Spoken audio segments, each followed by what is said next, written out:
Hello, everybody, and thank you for tuning in to the Liberty Report. With us today is Daniel McAdams, our co-host. Daniel, good to see you. Good to be back, Dr. Paul. How are you? Good to see you here. Yeah. We survived, but barely. Looks like you did better without me. Oh, no. Everybody missed you. We did calls like crazy. Was Daniel coming? Did Biden call? Yeah, he had some things today we can't repeat. So anyway, I think, we have to decide about good news or bad news. We have to give everybody a hint. So I think what we're going to start with is pretty good news. They heard we were having a rally and had a rally in Washington, and it went pretty well and brought people together rather than divide them. A few independents, a few libertarians, and a few Democrats and a few constitutionalists got together and had a rally for peace.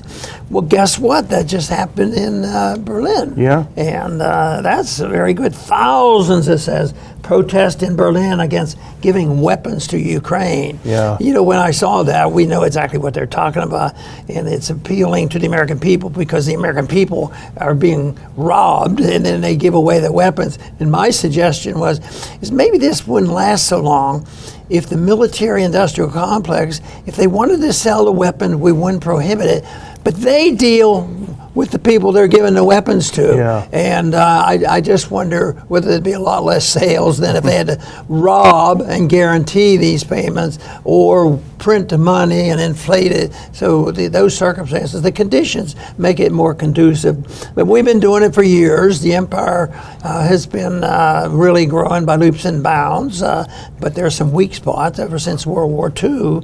And so this is one thing that we talk about a lot, and we just believe that a foreign policy should be the driving force of why we don't need this type of government.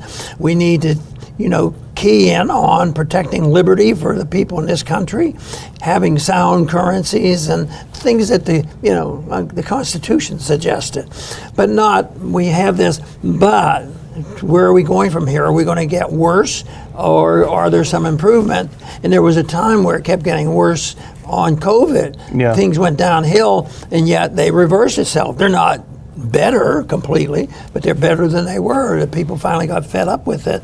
So maybe the people who want peace throughout the world may be seeing through all this. This is a money game. It has nothing to do with protecting personal liberty for individuals. Yeah, absolutely. And the DC event, they would say it's small. Yes, there could have been a lot more people there. And you wrote about it today, which is surprising anyone showed up, considering, what a dump it is in DC and also the propaganda. So I don't think that matters as much. But I think you also made a great point, is that Rachel Maddow, if you listen to her rant about it, she said it was a bunch of white supremacists, Proud Boys, communists, and Russians that were there. And I didn't see any of those. I guess I must have been sleeping through the whole event. There were a couple of Russian flags. I thought maybe those were the feds, right? And a couple of USSR flags. I thought maybe those were the feds, but everyone else, hey, they cheered when I said Lou Rockwell's name, so they had to have been a good crowd. But I just think it was, I think they're getting nervous, as you said, and that's why they're doing it. But I think it started, and even though that wasn't huge, I think just it takes a little bit of a momentum to grow, and that's what we've seen in Berlin, in London, in Paris, throughout Germany over this past weekend. In fact, this is the article we're referring to, and what I think is most remarkable beyond just the reporting is that this is in The Guardian, which is the most pro-war, pro-Ukraine paper in Europe, probably, or very close to it. They're being forced to admit that there is a groundswell of opposition to the continuing advancement of the war, the continuing escalation of the war. And so it says, thousands protest in Berlin against giving weapons to Ukraine, subtitle being about 13,000 gather at Brandenburg Gate. Well, of course, they're going to lowball the numbers, Dr. Paul. They always do. Other estimates were at 50,000. I saw a massive, massive crowd in several of the pictures that I've seen taken from it. It looked a heck of a lot larger than 13,000. But the fact that the Guardian puts this on and highlights it I think it says that they're recognizing the tide is turning. You know, the story on Rachel, I think, is interesting because there is a reaction, and we hear it when the opposition comes out and they start saying things, and when government participates, then it can be restrained, you know, with social media. But if somebody comes up and says it and they're expressing their opinion, people should be cautious about saying, this, silence her, she's terrible. The other way is, you could look at it and say, she doesn't even help her own cause. Yes, you just laugh at her. What she does is stirs up and say, "Are those the kind of people that we're concerned about?" And so, but we've distinguished it pretty clearly that when government gets involved and are in partnership with the government in social media to censor people and regulate speech, that's a different story. But I think if an individual gets up and you don't like them, the last thing we should resort to is get up government power there. We can silence those individuals. You got to combat bad ideas with good ideas. Yeah, no, she's her worst enemy. So, but it's funny that you mentioned COVID, because this is one of the notes that I took when we were going to talk about this. To me, this feels actually feels like deja vu, because we did this a couple of years ago when the Germans and the Europeans finally started waking up about COVID. Remember, and they took to the streets. No more lockdowns. No more masks. No more forced vax. Thousands and millions of them took to the street. That's when the tide started to turn. This is what it feels like to me, the beginnings of that rumbling. And in fact, in the Guardian article, one of the Germans interviewed said something like they took advantage of the fact that we were beaten down by their COVID regulations to start this new Ukraine war thing. And I think there's probably something to be said for that. But very clearly, the tide of public opinion is changing in Europe. And we've been noting it in the U.S., how from a year ago, where everyone was high on this war, we're going to finally defeat the Russians, to now there's a lot different view in the U.S. Well, the same is happening in Europe. And this is just one poll. This is in Germany. This is a YouGov poll. Let's put that next one up if we can. And this has been repeated. There was an Ipsos poll that did the same thing. I think you mentioned that. Majority of Germans against tank and jet deliveries to Ukraine survey. So more than half of the respondents of the YouGov poll believe Germany has become party to the Ukraine conflict. More than half, that's critical mass. You have a government that is holding a minority opinion, Dr. Paul, and pushing it. And here's the one metric, if you can put the next one on, and I'll send it back. But according to the poll, a majority of people in Germany also believe that German arms deliveries to Ukraine mean involvement in the war. 51% agreed with the assessment, while only 37% disagreed. The German people are waking up and do not like the kind of government they have right now. You know, I think it's interesting that there may be a similarity, because I think it was announced today that Russia might be helping Germany get some fuel. Some oil, yeah. And they didn't allow, we didn't allow a more natural market answer and allow a pipeline to be used to pipeline, the wrong people were making the money on the oil, But I think historically, the Germans and the Russian people, maybe the 20th century was enough for them. Yeah. If you add up all of the tragedy of the fascism of the Germans and the communism of the Russians and the wars that went on, those two countries suffered a lot. And maybe this is a bigger turning point than it appears on the surface, because maybe the people have a history, maybe they have family members, maybe they talk about it, and maybe they just are already suffering from the fact that they haven't fully recovered from that and COVID, the inflation, and I would look for something positive there and say that there's enough is enough, and then the tragedy of the market screaming, the Cold War ends, and the Europeans talk to the Russians, and we talk to the Russians, and they build this magnificent bridge, to the east, and then a pipeline to the east, and then somebody comes along and destroys it. I wonder who they were. They must not have been very nice people. Yeah. But I think the people who maybe belong to the same country, the people who did that, ought to wake up too, because I don't think that's what Americans are all about. And we are the participants in thwarting all that, and we carry the big responsibility of stirring up the interest that people get really riled up. The anti-Russia, we have to throw China in there too. Oh, yeah. You can't possibly have an economic solution to any of that, and I think that's a sign of insecurity rather than that being strong. I think there's a desperate attempt on the part of the media and governments, including the German government, to suppress the Hirsch revelations, Seymour Hersh's investigative report. They're desperate to suppress it, and I don't think they're able to do that. You're seeing Seymour Hersh in the media in Germany now more and more. There's more interest in interviewing him. That's going to get out, and the U.S. government has done not a single thing to refute it other than to say it's not true, which they've said about every one of his other reports that have eventually proven true. So it's not very convincing. It really does feel like this unbelievably insane act by the Biden administration of blowing up the pipeline of its most important NATO ally will be a catalyst for a real break in relations between Washington and Berlin, and as you suggest, maybe a warming of relations with Moscow. You're going to have to kick out Baerbock and a lot of the people in the current German government, but you're starting to see that shift happening, and once these things start, they have a way of really picking up steam. I like the name of the rally that they had, Uprising for Peace. Very good. Positive.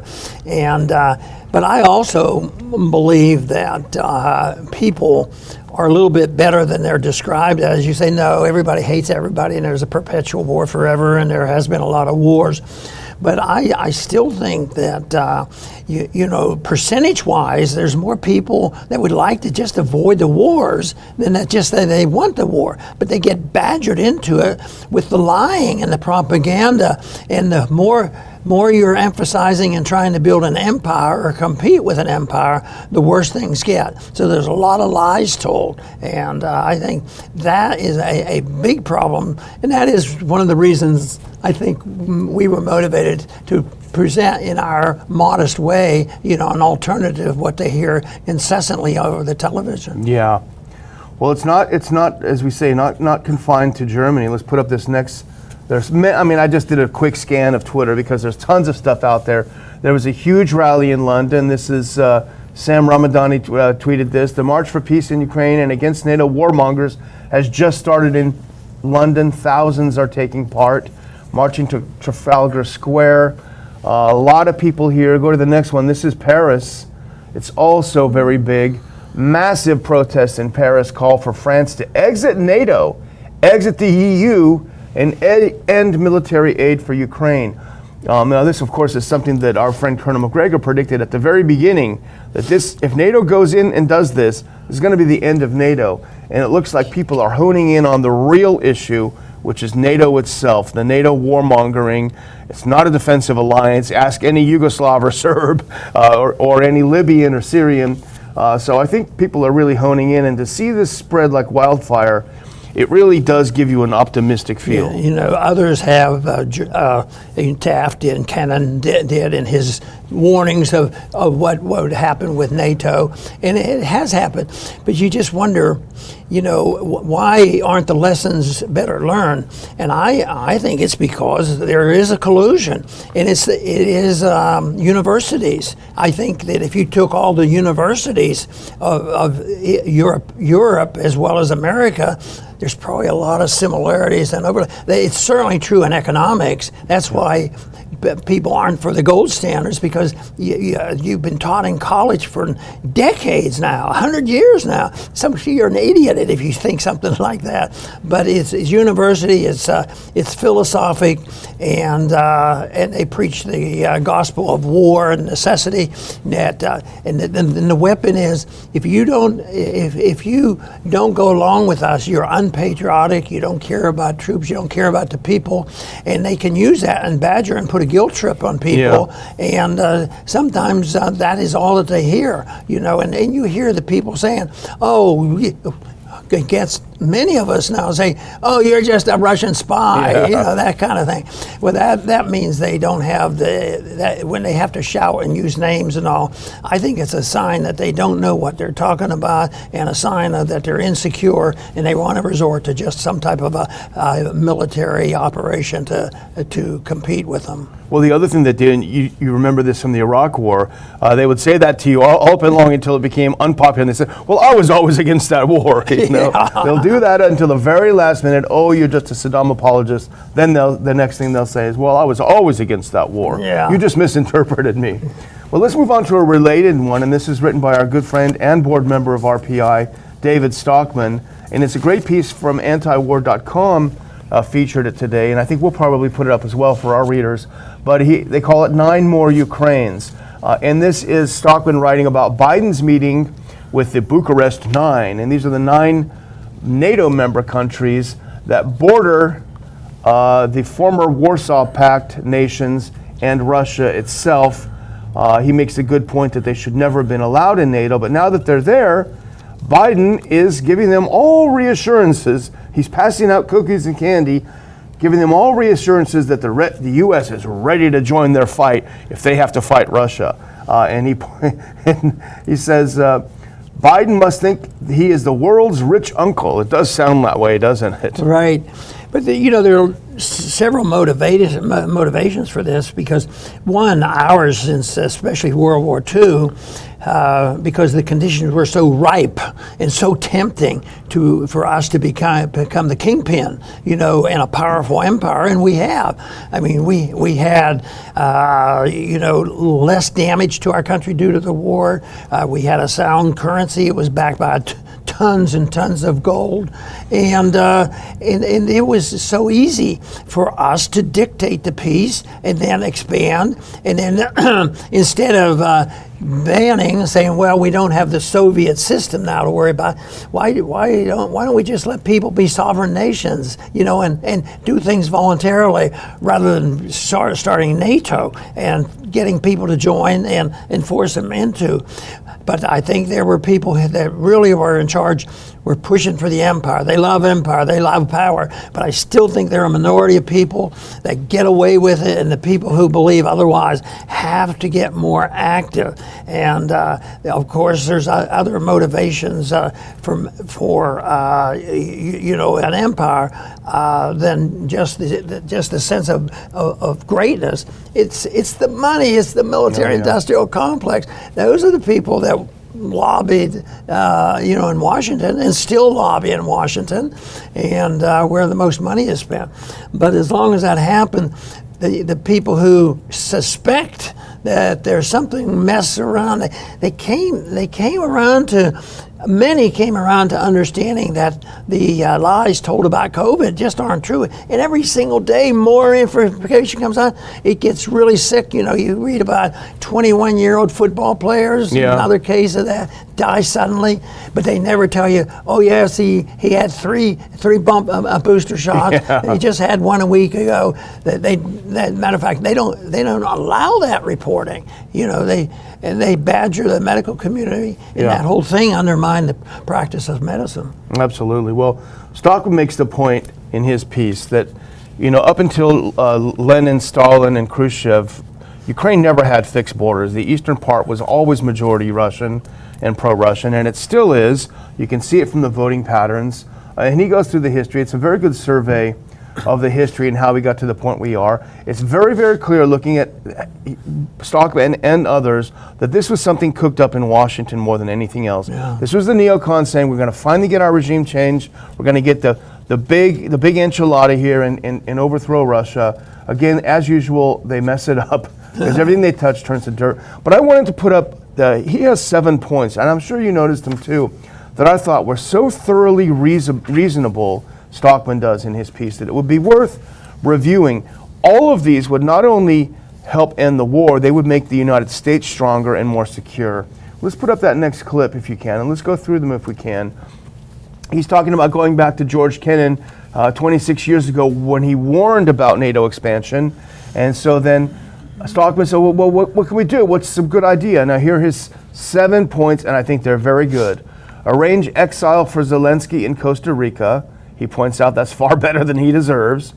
Agree to a settlement in Ukraine that partitions the country and allows the territories in the east and south, previously known as Novorossiya, to go their separate way or rejoin Mother Russia. Remove NATO's missiles and other advanced warfare capabilities from the former Warsaw Pact countries so as to eliminate the military threat on Russia's doorstep. That makes sense. He referenced the Cuban Missile Crisis in his piece. Number 4, arrange for the early dissolution of NATO after the Ukraine proxy war has been extinguished. And then go on to the next one. 5, reopen and complete an updated version of the nuclear arms treaties enacted near the end of the Cold War, 2 of which were abrogated by Washington and 1 this week by Moscow. 6, cut the egregiously bloated $850 billion defense budget by 50%, that's a good start, and lead the world into a new global treaty to drastically reduce the scale and cost of conventional arms. And finally, Dr. Paul, number 7, begin the nearly insuperable challenge of sharply paring back the nation's $2 trillion plus annual deficits, which extend as far as the eye can see. That's a good 7-point plan. Yeah, that's a good start. Yeah.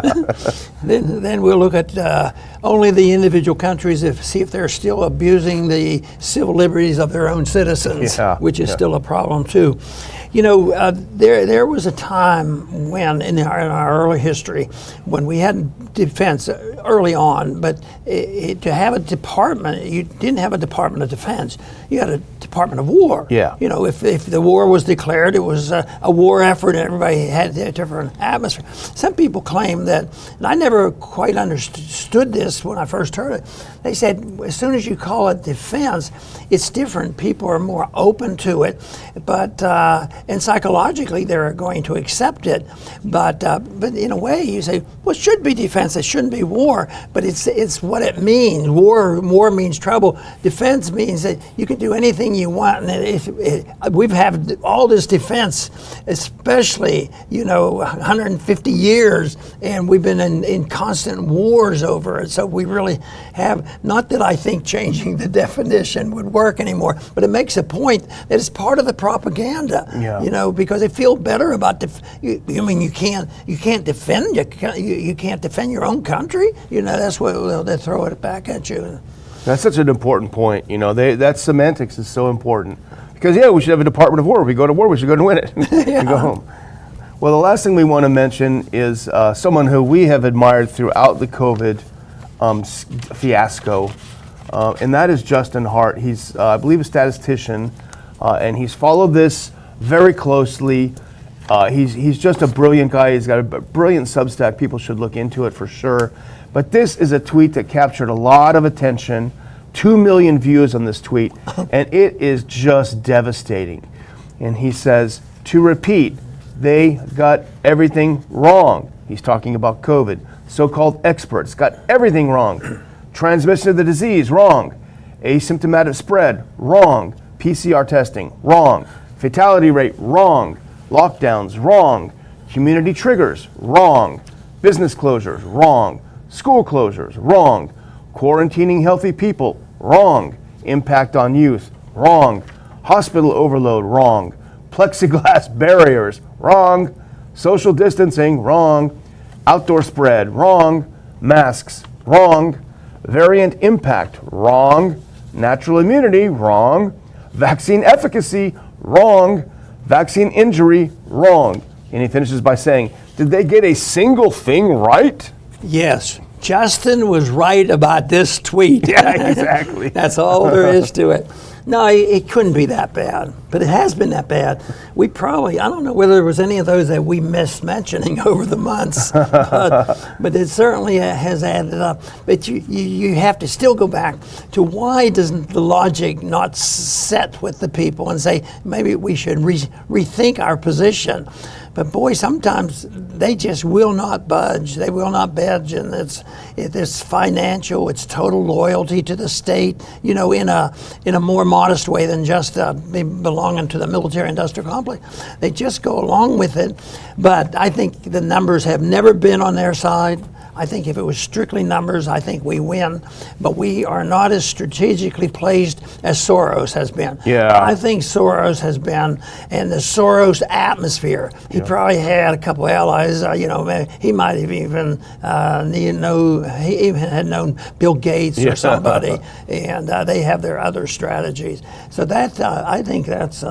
This is reason why, if people know this, that people shouldn't get despondent over it. And then when you think about it, and right now, I try to lean towards saying, well, there's a loophole in there. People still like liberty, but.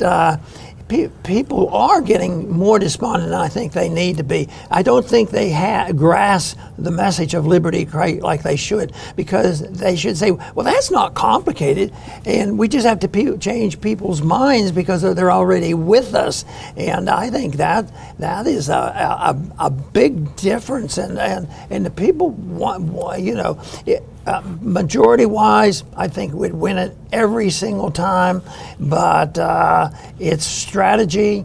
I mean, Soros took over what part of society hasn't he not influenced? Judicial system is the big one, and the educational system, and he was able to influence people into believing this stuff, and that to me is such a tragedy. And what we have to do is present the case in a very positive way, which is not difficult. And that of course, I think right now, things are bad, and that's why people are saying, well, it's the end of times. Yeah. But I keep thinking, well, I remember personally, and I certainly remember the discussion of people who had come back from World War I, World War II, the Korean War, and Vietnam, the Great Depression, and the Greatest Generation, and this sort of thing. So those were really bad times. But I think there was one difference. There was bad stuff going on, but I think people were more spiritual in those ways. We had a more rural society. People they were willing to help each other and take care of themselves more so. Even though when you look at that, I mean, we dropped nuclear bombs on people and all this. That was horrible, and yet we survived it. But we were deceived in thinking that the problem was solved, instead of just saying, okay, let's close the books on all this war. What we need is NATO. Yeah. We have to be prepared for war. So that's the nonsense. Yeah. So I don't think people should give up on the idea that peace is superior to war. I remember back in around 9/11 or before 9/11, even when the neocons were planning their war across the Middle East. I think it was Richard Pearl, but one of them was quoted as saying, we need a new Pearl Harbor to get people on our side. And this, I think Justin Hart, in this Substack piece, and people really should look it up, I think he captures that same mentality around COVID, because he points out all of these corrupt international organizations like the WHO, the Davos people, they had everything in place for their great reset, for the great power grab, for the great money grab. They were just waiting for something to emerge. And I think what Justin points out is that there always is an emergence of a new virus, a new novel coronavirus. He says there are strains of the Spanish flu still around, and that just always happens. So they were just poised, ready to pounce. And so when this new virus came out, which they suspect now came from the lab as a lab leak, they pounced and they jumped, and they got their new Pearl Harbor, just like the neocons got theirs when they had the War on Terror. And they admit that chaos is their goal. Yeah. Thinking if we can destroy the society, destroy the principles of liberty, then they can move in there with their newer version of Marxism, a social Marxism, and it'll be more acceptable. But they have done that, and I think that the people, though, will make the right choice. The chaos is going to be there, and I think that those of us who believe in free markets and personal liberty, it's an opportunity for us. Because it's an educational thing. It's what are we going to replace it? I believe the chaos is coming, and I believe the Marxists did it on purpose, and I believe they think they're going to win, and I believe the evidence is right now biased in their favor. But at the same time, if it's economics, we have to have a powerhouse. That's why we've been so interested in Austrian economic. An understanding, just like socialism was as much economics as anything, and Keynesianism, which is just soft socialism and fascism and corporatism. So I think that this is a time that we're going to keep talking about these things that we do talk about, but we still talk a lot about the principles of how a market works. Because if you want to feed people, you just can't say, oh, turn it over to the market, it'll happen. Because, and that's one thing, David Stockman, we quote him a lot on history and political things, but he is a great economist too. Yeah. So that is one thing, because that really is the answer. Instead, we don't hear enough stories about the countries that in a period of time when they were more free market oriented, how much they were doing. The one example we already used today was, the Cold War has ended. The Russians and the Germans were talking to each other, and they were supplying energy for each other until somebody else comes along and says, oh, you guys are having way too much fun, and we're not making enough money by you guys selling oil to each other. Yeah, critical mass. Well, I'm just going to close by thanking our viewers. It's great to be back with you. I'll tell you what, Dr. Paul, I met so many people in D.C. when we were marching from the mall to the White House who watched the show. You came up to me and you said you watched the show. You even got pictures with me. I feel sorry for your cameras. But it was great to meet all of you. It felt great. I know you probably feel the same way to connect with people. We sit here in our studio, but really connect with real people who watch the show, who are interested in the ideas and want to have a discussion. So I want to thank all of you, those who were there, those who weren't, who still watch the show. We got to do something. We got to start. It's starting now. It's time to stand up. As Dr. Paul always says, everyone has a talent. Everyone has a skill. We got to end this war. We got to end the warmongers before they get us into World War III. Dr. Paul? Very good. And I, too, want to share those same beliefs and experience that we had in Washington. When they come up, especially young people who understand it, and they might have been studying and reading since they were teenagers and during Val, and they'll come up and they'll be so sincere and be grateful and thank me. And I get a little embarrassed by it because they really seem so sincere, and it's so nice of them to do that. And I try to tell them, I'm glad I'm glad to meet you, and I appreciate that.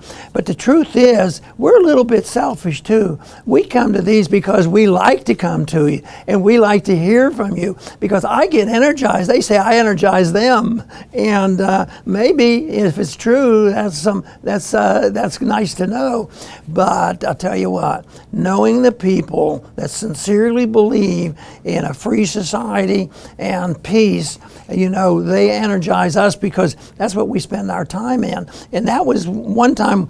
We've had conferences and all different, but this one was different because it mixed in the foreign policy and the issue of peace. But peace is the big issue. You can have peace in war and peace and the military type of peace with the absence of warmongering, but peace is something that we lost over COVID.